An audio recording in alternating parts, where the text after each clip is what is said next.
conservation of linear momentum.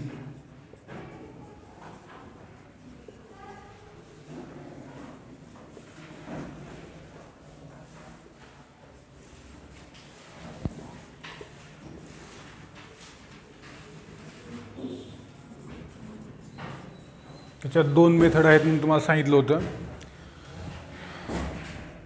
Lodge of motion, त्यातली first method आपण study करत होतो. त्यात डायग्राम मी तुम्हाला काढून दिली ती एक system of free body diagram. ज्यांनी डायग्राम काढलेली नाही त्यांनी काढून घ्या.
त्याच्यामध्ये डिस्कशन आपण स्टार्ट करणार होतो.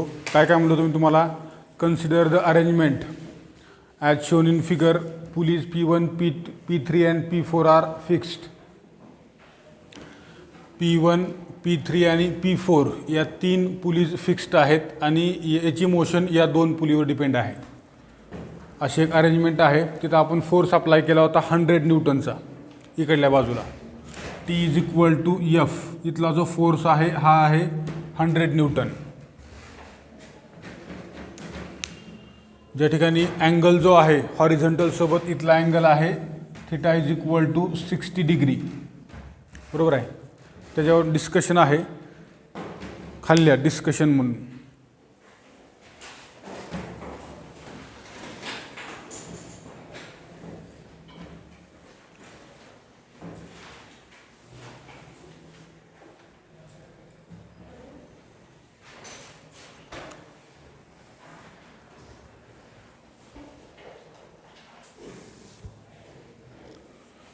परत एक वेळ सांगतो. आपण principle of conservation of linear momentum study करत आहोत. त्याच्यामध्ये दोन मेथड्स आहेत.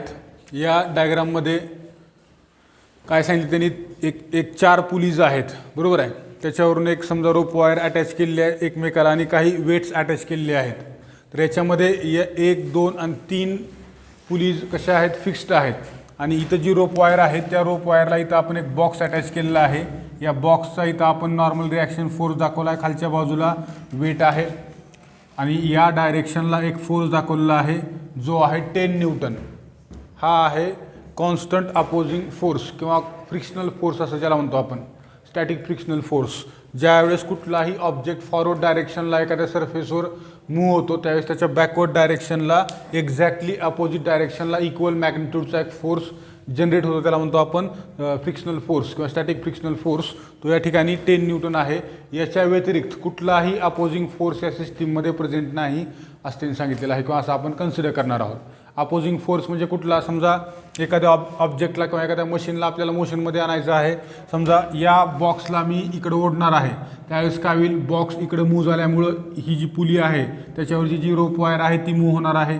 ही पुली रोटेट होईल, हे वेट खाली येईल. बरं, इथलं वेट वर जाईल, इथले वेट्स काय होतील, वर जातील आणि हे देखील ही पुली मूव्ह झाल्यामुळे हे देखील वेट अप अँड डाऊन होईल किंवा वर किंवा खाली जाईल, बरोबर आहे. तर ही मूव्हमेंट होत असताना सगळीकडेच इथं कॉन्टॅक्ट किंवा रेझिस्टिव्ह फोर्स आहे, ज्याला आपण इथं जो कॉन्टॅक्ट आहे, इथं कॉन्टॅक्ट असेल किंवा इथं कॉन्टॅक्ट असेल, या ठिकाणी एक प्रकारचा अपोजिशन फोर्स क्रिएट होतो.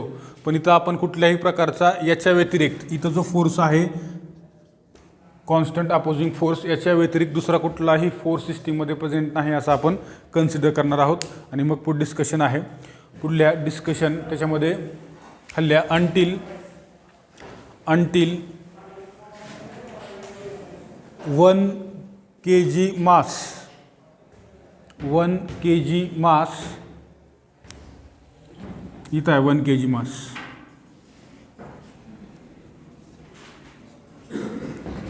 Until 1 kg mass reaches the pulley P1. Until 1 kg mass reaches the pulley P1.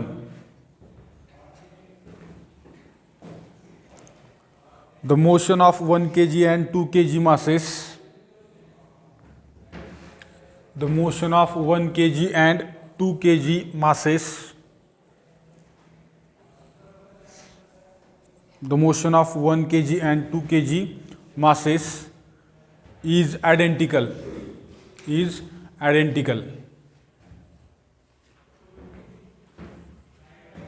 काय म्हणलं याच्यामध्ये 1 kg मास म्हणजे इथं काय केलं आपण, जोपर्यंत तिकडे फोर्स अप्लाय केला आपण 100 न्यूटन, तो फोर्स अप्लाय केल्यामुळे सगळ्या पुलीज मूव्ह होणार आहेत, हे सगळे मासेस मूव्ह होणार आहेत. त्यांनी काय सांगितले 1 kg मास जोपर्यंत या पुलीपर्यंत येत नाही, बरोबर आहे. पुलीचं काम काय आहे, एका पर्टिक्युलर लेवलपर्यंत त्या वर खालच्या ऑब्जेक्टला आपण वर पुल करू शकतो, बरोबर आहे. तसं या तिकडं फोर्स अप्लाय केल्यामुळं हे मास वर येईल इथपर्यंत. मग हे मास जोपर्यंत इथपर्यंत येत नाही तोपर्यंत या दोन्ही मासेसची जी मोशन आहे ती आयडेंटिकल आहे असं आपण सांगितलं. त्याच्या पुढल्या म्हणजे एकसारखी आहे. दस these two can be considered. these two म्हणजे काय, हे दोन मासेस आपण काय आहे तर एकच सिस्टीम आहे असं आपण कन्सिडर करणार आहोत. म्हणून पुढे काय लिहायचं, दस these two can be considered. these two masses म्हणू शकता. these two masses can be considered to be a single system. to be a single system. to be a single system of mass 3 kg. of mass 3 kg.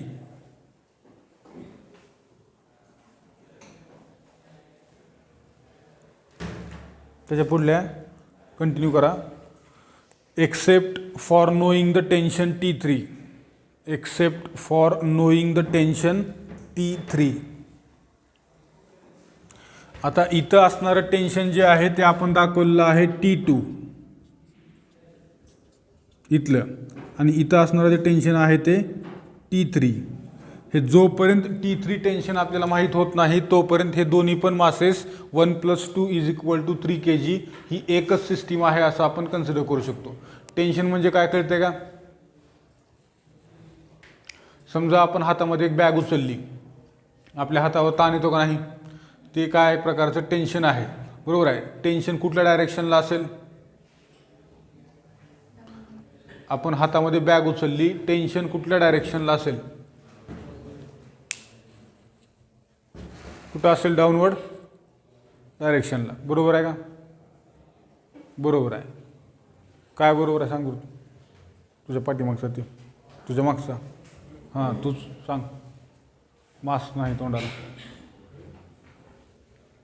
Mask नाही म्हणलं तोंडाला, हां सांग. हातामध्ये आपण bag उचलली, टेन्शन कुठं असेल, अपवर्ड डायरेक्शनला असेल का डाऊनवर्ड डायरेक्शनला असेल, हां कुठं असेल, डाऊनवर्डला का नसणार, डाऊनवर्डला असेल ना. तुला ताण कुठं पडलाय, हां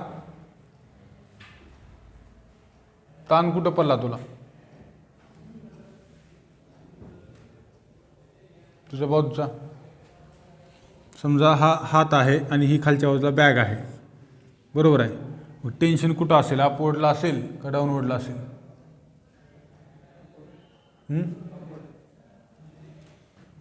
अपवर्डला असेल. इकडं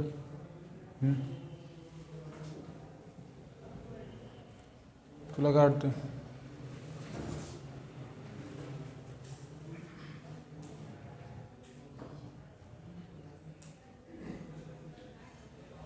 कुठं असेल अपवर्डला डाऊनवर्डला? वेट कुठं असेल? वेट ह्या बॅगचं वेट कुठं असेल? कुठल्या डायरेक्शनला असेल? सेंटर ऑफ मासपासून व्हर्टिकल डाऊनवर्ड डायरेक्शनला बॅगचं वेट असेल, बरोबर आहे. आणि टेन्शन कुठं असेल? व्हर्टिकली अपवर्ड डायरेक्शनला असेल. कारण टेन्शननं काय केलेलं आहे? त्या बॅगचं वेट बॅलन्स केलेलं आहे. म्हणूनच बॅग आपण हातामध्ये उचलू शकतो. जर समजा असं झालं नाही, हा फोर्स जास्त झाला, वेट जास्त झालं टेन्शनपेक्षा, काय होईल? काय होईल?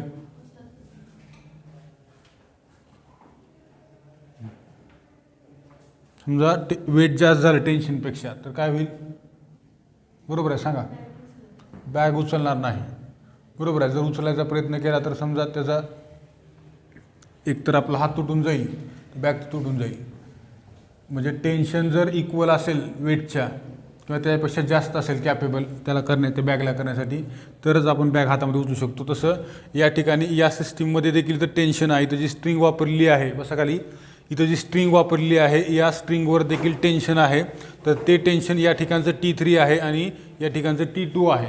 जोपर्यंत या इथलं टेन्शन आपल्याला माहीत होत नाही तोपर्यंत असं आपण कन्सिडर करू शकतो की हे 1 + 2 kg = 3 kg ही एक सिंगल सिस्टीम आहे असं आपण कन्सिडर केलं, जोपर्यंत हे मास या पुलीपर्यंत जात नाही तोपर्यंत. ठीक आहे. त्याच्या पुढे लिहा, the forces due to tension in the string, the forces due to tension in the string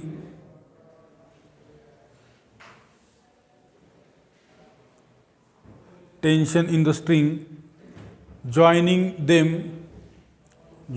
them are internal forces for this system. त्यामुळे the forces due to tension in the string joining them are internal forces for this system. आता या दोन ऑब्जेक्टला जोडणारी जी string आहे त्या स्ट्रिंगच्या along इथं आपण फोर्सेस रिप्रेझेंट केलेले आहेत. हे फोर्सेस या दोन ऑब्जेक्टला जर आपण एक सिस्टीम कन्सिडर केली तर त्या सिस्टीमसाठी इथले फोर्सेस हे कसे असतील? इंटरनल फोर्सेस असतील, एक्सटर्नल असणार नाहीत. फॉर एक्झाम्पल, समजा earth is rotating about its own axis, पृथ्वी स्वतःच्या ॲक्सिसभोवती गोल फिरत आहे, बरोबर आहे. त्याला जर समजा बाहेरून कोण धक्का मारला आणखीन वेगानं गोल फिरण्यासाठी तर तो कुठला फोर्स झाला? एक्सटर्नल फोर्स झाला. पण पृथ्वी स्वतःभोवती गोल फिरते, म्हणजे त्याच्या आतमधले इंटरनल फोर्सेस रिस्पॉन्सिबल आहेत अर्थला स्वतःच्या ॲक्सिसभोवती रोटेट करण्यासाठी. तसं या ठिकाणी ह्या दोन मासेसची आपण एकच आयडेंटिकल सिस्टीम जर कन्सिडर केली किंवा एकच सिस्टीम जर कन्सिडर केली तर इथं जे काय फोर्सेस प्रेझेंट आहेत ते इंटरनल फोर्सेस आहेत असं आपण कन्सिडर केलं. आपण 1 बाय 1 इकडं जात आहोत, कुठं? याच्याकडं. तर ते बेस आहे. अगोदर ही डायग्राम, इथे डिस्कशन, याच्यावरून परत इलिस्ट्रेशन येईल किंवा याच्यावरून जे कन्क्ल्युजन येईल त्याच्यावरून तुमचा हा principle of conservation of linear momentum prove होईल. फक्त आता सध्या डायग्रामचं डिस्क्रिप्शन आहे किंवा डिस्कशन आहे, त्याच्यामध्ये काय काय होतं, तिकडं फोर्स अप्लाय केला, मग इथं सुरुवातीला काय झालं, नंतर इथं काय झालं, परत तिकडं काय झालं, आणि त्याच्यावर मग परत कन्क्ल्युजन असेल. मग एक लिहिलं आपण आता, काय लिहिलं? ते जे फोर्सेस आहेत ते इंटरनल फोर्सेस आहेत. त्याच्या पुढल्या all masses except the 3 kg mass, all masses except the 3 kg mass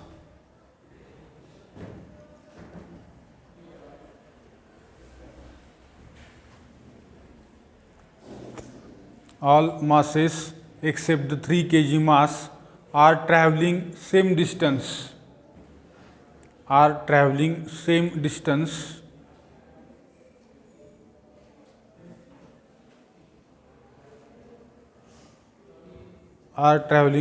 distance in the same time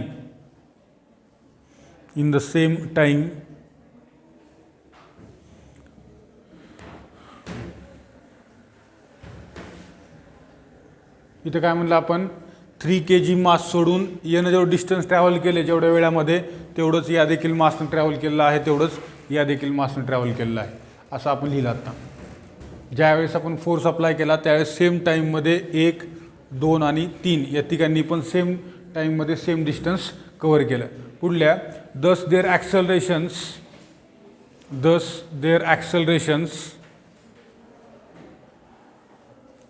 if any have same magnitudes,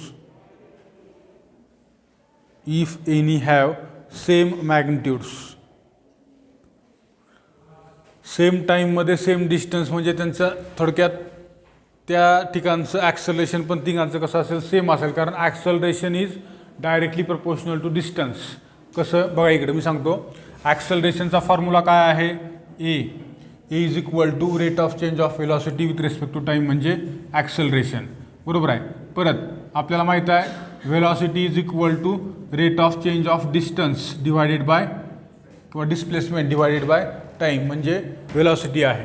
मग इथं काय केलं आपण, A is equal to D bye D T of वेलॉसिटीची value काय आहे D X by D T. म्हणजे इथं काय आलं, double derivative of X divided by D T square.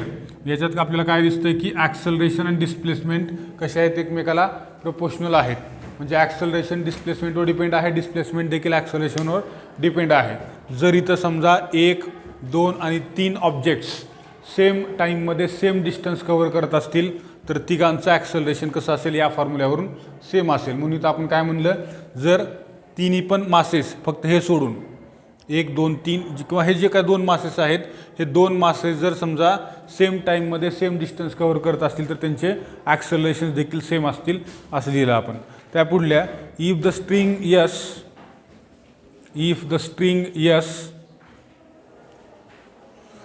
connecting 1 kg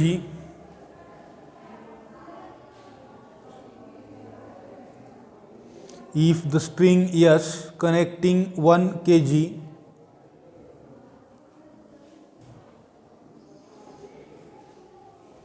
and 4 kg masses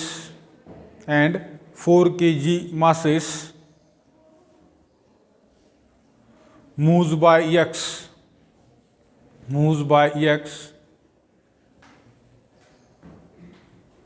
the lower string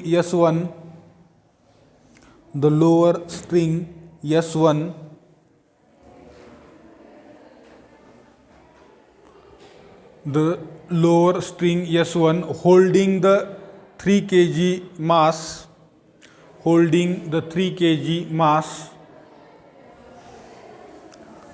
moves through x by 2.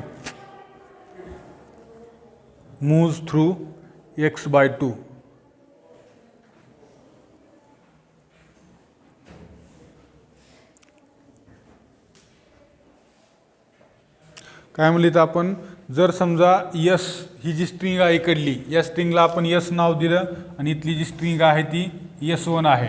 जर yes string move झाल्यानंतर हे 2 ऑब्जेक्ट किंवा 1 kg मास जे आहे हे 1 kg मास एक्स एवढ्या डिस्टन्सनं जर मूव्ह झाला असेल तर ही जी स्ट्रिंग आहे S1 स्ट्रिंग ज्यानं या P2 या पुलीला होल्ड केलेला आहे किंवा या मासला होल्ड केलेला आहे, ही या स्ट्रिंगमुळं हे जे मास आहे ते फक्त x/2 एवढं डिस्टन्स मूव्ह होईल. कसं तर बघा, तुम्ही समजा 2 पुली घेतल्या, एक स्मॉल आहे आणि एक लार्ज आहे, किंवा गाडीचे चाक आहेत, समजा एकदम लहान चाक आहे आणि एकदम मोठं चाक आहे, बरोबर आहे. दोघांचं डिस्टन्स कसं असेल, सेम टाईममध्ये कव्हर केलेलं डिफरंट असेल. आपल्याला लहान चाकाला जास्त वेळ फिरवावं लागेल, मोठ्या चाकाला फक्त थोडं जरी फिरवलं तरी ते काय करेल, तो डिस्टन्स कव्हर करेल. तसं या ठिकाणी लहान चाक जर मोठ्या चाकाला फिरवत असेल तर हे जर एक वेळेस फिरलं तर ते फक्त अर्ध्या वेळेसच फिरते. काय बोलतो कळतं का? तुम्ही जर कधी समजा अशी एखादी मोठी मशीन बघितली असेल त्याच्यामध्ये फ्लायव्हील असतात बघा, बघितले कधी? लहान मुलांची गाडी बघितली का, त्याच्या आतमध्ये असे फ्लायव्हील असतात बघा. हे अशा प्रकारचं एक चाक आणि त्याला अशा प्रकारचं, त्याला फ्लायव्हील म्हणतो. हे दोन्ही एकमेकात अडकलेले असतात. रिमोटवरची गाडी बघितली कधी? त्याच्यामध्ये हे जर चाक फिरलं तर ते इकडल्याला फिरवतंय, बरोबर, याला फ्लायव्हील म्हणतो आपण. मग समजा हे चावी कुठं लावली असते, इथं असते का इथं असते? गाडीचे टायर्स जे आहेत ते इथं लावलं असतं, शाफ्ट इथं असतो त्या गाडीचा, बरोबर आहे. आणि इथं तुमची ती की असते ज्याला तुम्ही फिरवता, ज्याच्यामुळे टेन्शन क्रिएट केलं की ते टेन्शन रिलीज करत असताना हे चाक फिरलं जाते आणि हे चाक मोठं असल्यामुळं लहान चाकाला खूप वेगानं फिरवते आणि तेवढ्या वेगाने ती व्हेकल किंवा ती गाडी पुढे जाते. तसं लहान चाकाला जर समजा आपण ती की लावली आणि तुमच्या इकडं जर ते शाफ्ट लावला, गाडीच्या इकडे टायर्स असतील, तर लहान चावीला खूप जास्त वेळ फिरवावं लागेल, त्यावेळेसच ते मोठ्या चाकाला फिरवू शकते. तसं या ठिकाणी इथं ज्या 2 पुलीज आहेत त्या स्मॉल आहेत ॲज कम्पेअर्ड टू P2. ही जी पुली आहे याच्या कंपॅरिझनमध्ये ह्या दोघांचा डायमीटर कशी आहे, स्मॉल आहे. मग या ही जर समजा पुली या ऑब्जेक्टला x एवढ्या डिस्टन्सनं जर मूव्ह करत असेल, तर ही जी काय स्ट्रिंग आहे S1, ज्या स्ट्रिंगनं या पुलीला होल्ड केलेलं आहे, ही पुली या ऑब्जेक्टला फक्त 50% म्हणजे त्याच्या अर्ध्याच x/2 एवढ्या डिस्टन्सनं मूव्ह करेल असं आपण लिहिलं. काय बोलू, कळालं का?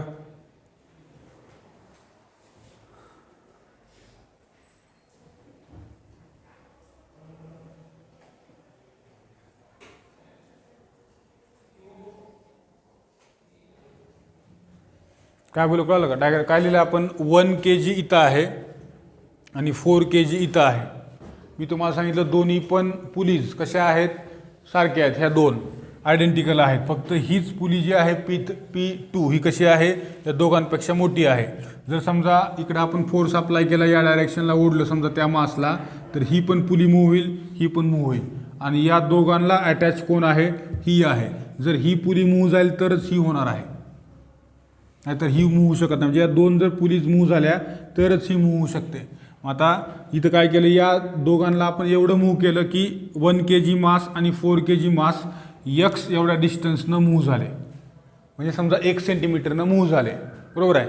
समजा इकडं ओढल्यानंतर हा ऑब्जेक्ट इथून खाली आला, इथपर्यंत 1 सेंटीमीटरनं मूव्ह झाला आणि त्याला अटॅच ही मोठी पुली आहे, बरोबर आहे. मग आता ही जर पुली समजा या ऑब्जेक्टला 1 सेंटीमीटरनं डिस्प्लेस करत असेल, तर ही लार्ज असल्यामुळं या ठिकाणी इथला जो हे जे मास आहे 3 kg हे फक्त 0.5 सेंटीमीटरनंच काय होईल, मूव्ह होईल, असं त्यांनी सांगितलं आपल्याला. ठीक आहे, या ठिकाणी थांबू आपण. नंतर फ्री बॉडी डायग्राम डिस्कशन आहे, ते बराच पार्ट आहे, आणखीन एक लेक्चर जाईल. मग नंतर आपल्याला 2 मेथड्स बघायचे आहेत. ठीक आहे.